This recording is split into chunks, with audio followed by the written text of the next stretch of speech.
Hey Gemini, welcome to your reading. It's Empress Rose here. These are general readings, so we take what works and we leave what doesn't, as with everything in life. And if I don't catch your wavelength on this reading, check your other major placements, see if we can't connect over there. I will try to remember to post the pictures of the spread at the end. And also I am doing, I am open for personal readings, so email me at the email in the description box. So if you're interested in that. All right, we're starting off, of course, with this deck of, what is it? The Oracle of Mystical Moments deck. I can't imagine doing a reading without it. All right, we've got two cards here.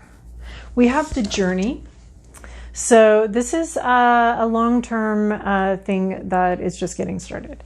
So it could be a job or a commitment. Oftentimes it's a person because there's a companion card later on in the deck. Of course, it's not two people, so it could be, you know, some sort of career path or some sort of passion that you have. But you've recognized it almost immediately as yours, and there's a deep connection immediately, a very deep, safe connection almost immediately with this thing. And it's going to be with you for a long time because the journey turns into decades and decades later, my dear friend. So it's something that you connect with right away, possibly at a party, but probably not. Because she's wearing like the quintessential party dress. But it is like a deep commitment. There's something very soulful here, something very connected, I want to say, on like a root chakra level with somebody or something, right?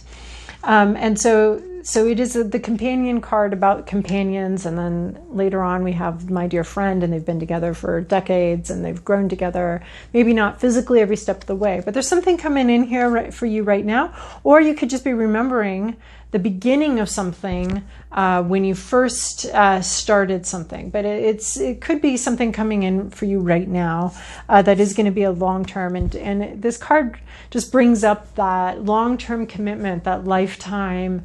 I wouldn't say that it's not like a commitment where you're like, I'm going to do this whether I feel like it or not. It's like this is just the way it is. This thing and I are going to be together forever, and I don't even know, I wouldn't even know how to break that bond even if I could.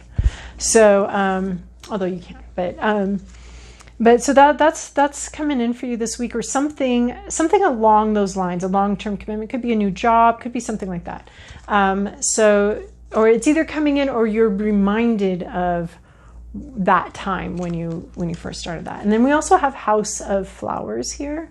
So this is sort of like this prison-like existence, this isolated 4-square grid situation, and it's blooming now, and it cannot be contained.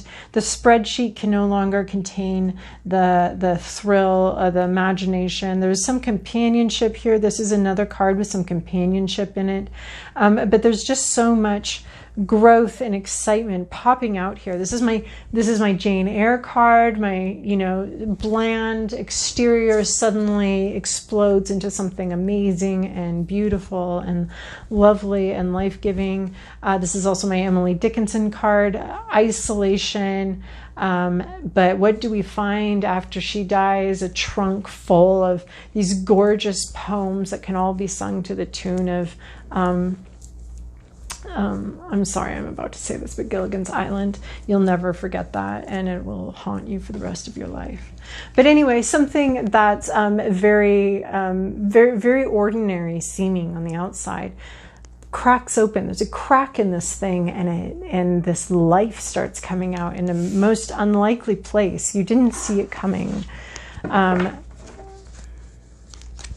Well, that sounds exciting. Something, it could be this thing coming in and you didn't see it coming, and it was only supposed to be a meeting, and instead it turns into this like riot of gorgeousness and connection and beauty, interrupting some drudgery and some blandness, some bland drudgery getting upended and interrupted. All right, Gemini, this is your past, your present, your inner landscape. What's at issue? Your environment, your to-do list, and your possible outcome. Okay, maybe it's not so pleasant that it comes in. Maybe it's just a riot of something coming in. Okay, in your recent past, you've dealt with the moon.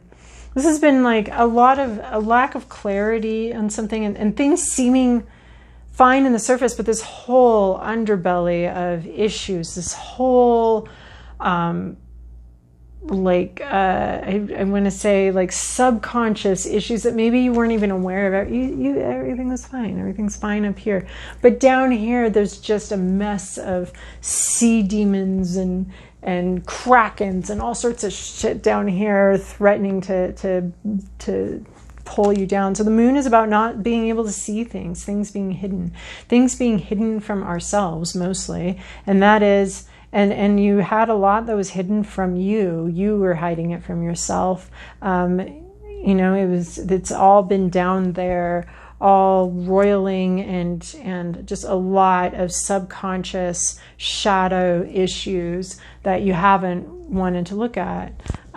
Just this lack of clarity and this you thought you were seeing something, you thought you knew, but underneath it all was there was this dark, angsty situation underneath everything. So these look like flowers, but with this moon card here, I'm almost wondering if this is just like crazy, or not crazy, but you know what I mean, like just some issues that have been hidden hidden behind a stable exterior. In your inner landscape, you have this Nine of Swords here, which is fascinating because I just did a personal reading where this came out. The Nine of Swords here, right here, nightmare card, feeling like people might be making fun of you. This is high anxiety, just so much anxiety going on. Physically, you're safe in your bed. You're safe.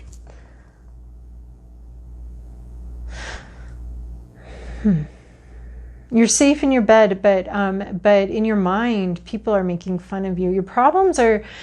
A lot of your problems are just kind of in your mind. Your fears, your worst fears are playing out over and over here. It might be keeping you up late at night, that people are trying to take advantage of you, or laughing at you, or trying to take something away from you, or pointing at you. And it's like maybe you feel like everybody else could see all these demons down here. Except you, and now you're worried that everybody can see them. I mean, you thought you were keeping the things hidden, but now you're very worried that everyone can see, your fears, your anxieties. There's just a lot of anxiety going on right here, and there's a lot under the surface that you haven't that from your past. There's this whole issue. There are huge issues from your past, and they're creating sort of a nightmare situation here. A lot of anxiety right now. You may have not dealt with some of this stuff from your past yet, and it could be playing a strong role in creating the anxiety that you have right now. In your inner landscape is the High Priestess. So this is about not knowing, not being able to see. All knowledge is internal. She's got the book shut. You could be very afraid of. You could be afraid of your intuition. You could be afraid of what's unseen, because we have the Moon card and the High Priestess card, and you're having anxiety. So there's something that you can't see. There's something that you don't know about, and you don't know what's going on, and it's creating a lot of anxiety and fear. I mean, I've never felt this. High Priestess card here with these two other cards, you're worried about something in your subconscious. You're worried about not seeing things. You could be hoping to get in. It's a very spiritual card. So you may be wanting to become more spiritual, wanting to connect with spirituality. For me, connecting with my spiritual path decreased this like crazy. Like this does not go on very much anymore. Maybe like 1% of what it used to go on is making these spiritual connections and coming more into my own spiritual path. So this High Priestess card is very spiritual. So you could be very hopeful to build a spiritual practice like meditation or something like that. I want to say I Ching or tarot, even building your own practice there that way. But there's something unseen here, and you're not supposed to be seeing it, and maybe you're afraid that you're not supposed to see it. This High Priestess is kind of freaking you out a little bit. making you very uneasy. You both want it and you're both afraid of it. This unknown spiritual connection. Her crown chakra is open. She's receiving divine guidance. This could be scaring you. This could be creating this anxiety for you. It's a hope. It's a fear. You could be just dealing a lot with like, what is intuition? Is it anxiety? Intuition is not anxiety. Intuition is not anxiety. That it comes in a different form. It feels very different than anxiety. It might, a strong intuitive hit or psychic communication could make you feel very unnerved afterwards, but at the time it feels very natural and completely normal. At least that's my experience of it, and everything I've read about other people's experience with intuition or clairvoyance or anything like that is like, in the moment it feels very right, and it's not deniable, but afterwards, especially your first couple experiences with something like that, you could be very unnerved and nervous, but the intuitive hits come with calm. So yeah, you just have this very much lots unseen here, past, present, inner, just a lot that you can't see or are not seeing clearly, and I think it's creating a lot of anxiety. And it's about yourself. There's something about yourself here that you can't see very clearly, and you know it's there, but you're having a hard time figuring it out. I mean, the Moon, the Nine of Swords, and the High Priestess. This is all internal stuff going on here. So in your okay, Gemini, get some help if you need it. Okay, so because this is reverse Four of Swords. Reverse Four of Swords is you didn't take the nap, you didn't take the break when you should have. So the Four of Swords is about taking a nap, planning, rejuvenating, refreshing for the future, getting ready to get back on that horse, resting up for tomorrow, resting up for the battles ahead, that kind of thing. But you didn't rest, or you couldn't rest. So this Four of Swords reverse could be illness, dealing with some sort of illness. Needing to have taken a break from something, needing to have rested yourself, but having not done that. So the Four of Swords reverse is quite a challenge. It can be health challenges. It can be mental health challenges, which we see in this Nine of Swords already happening here. Some sort of break was required. You needed to take a break and you did not.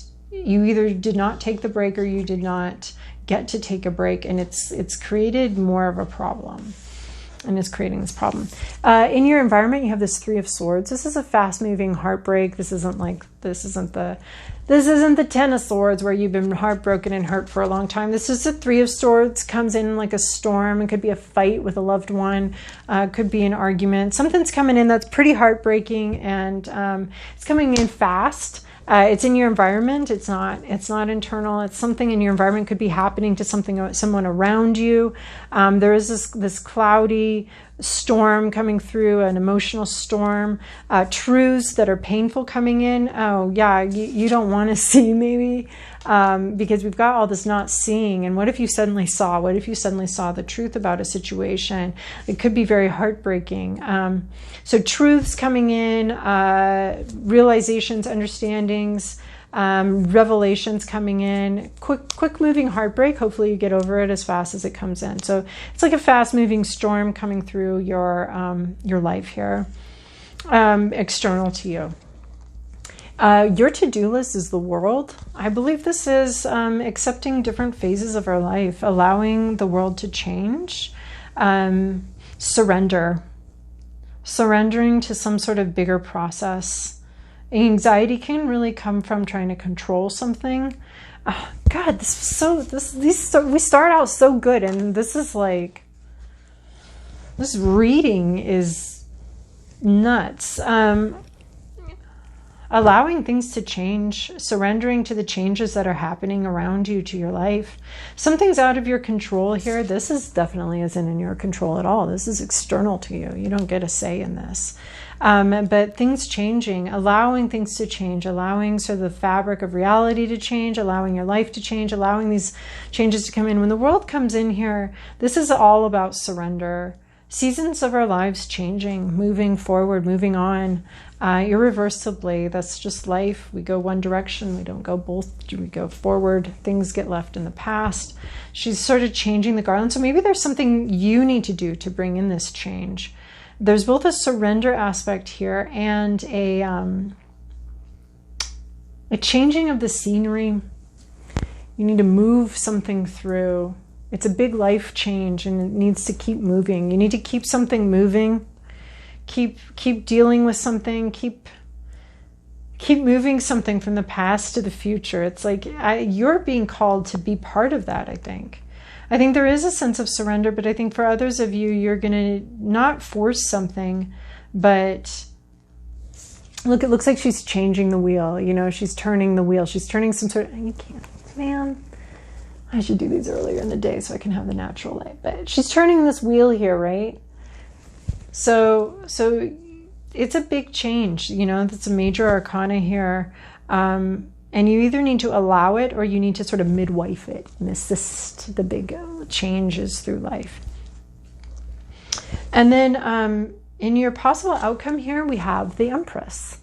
We have having everything you need, being happy, being single, being happy. I mean, if you're single, being happy, being single. If you're married, being happy with what you have and being happy to be independent from that. You know, there's a great, I think it's Khalil Gibran, a quote about, you know, allowing some space between us, make not a bond of love. Where is that even coming from? Anyway, being happy to be a little bit independent from the people you are attached to, having everything you need. This is a great possible outcome. We've got this whole painful process here. This whole things hidden, fears, anxieties, not being able to see clearly, something's going on, I don't know what, heartbreak happening, the world changing. There's just like so much surrender that needs to happen to this internal process, this external process. The High Priestess is a lot about surrender too. She doesn't want you to see where you're going because you might change your mind or you might fuck it up by doing something else here. So this Empress vibe here, this is very beautiful. This is a possible outcome. You surrender to the way the world is changing, to the new season of your life. You help bring it in, and instead of fighting it, bring it in. Instead of fighting this change, which it looks like you are in the Moon card, bring it in, welcome it. Okay, you want my drapes changed? We're changing out the drapes. No, I think that it has to do with like just a new season. I remember seeing this ad once for getting a new couch for the season, and I was like, people don't do that. They don't have spring couches and summer couches. That's like the weirdest ad campaign I've ever seen, right? So, but this is sort of like, all right, bring in your fall furniture. The seasons are changing. It's fall now. Bring in the fall furniture. Like, but let's pretend we do that. And so this is what this is. Let's pretend we do that and we bring in fall furniture. And that's what you need to do. You need to bring in the fall furniture. It's a new season. Let it change. Let everything, it's going to happen outside. Let it happen inside, the new season of your life. And then you come into this, I have everything I need. I have confidence in myself. I have confidence in my ability to handle life, to handle things. It's reminding me, you know, the bird on the tree limb, resting on the tree limb, can rest, not because it trusts the tree limb to not ever break, but because it trusts itself to be able to respond to those things. So that's the Empress vibe. Having everything you need, trusting in yourself to be able to handle whatever comes at you, however, whatever needs to happen. You're trusting yourself to be able to deal with it, to be able to handle this, handle life, and having everything you need emotionally, internally, and externally, having what you need. So I think that's a wonderful vibe to be in and to go to. So it's going to take some surrender and maybe even some helping the seasons of your life change a little bit, moving it along. We're not even not resisting it. It's more than just allowing it. It's like cheering it on. You've got a new phase coming in for you, a new season of your life. Cheer it on. I don't think that you can make it happen, but I think you can be with it and embrace it as it happens. So All right, Gemini, I hope that that was helpful for you. And thank you so much for your likes and your comments and your subscribes. I really do appreciate them. Did I say scribes or subscribes? Subscribes. I really do appreciate that. And I hope you have a wonderful week.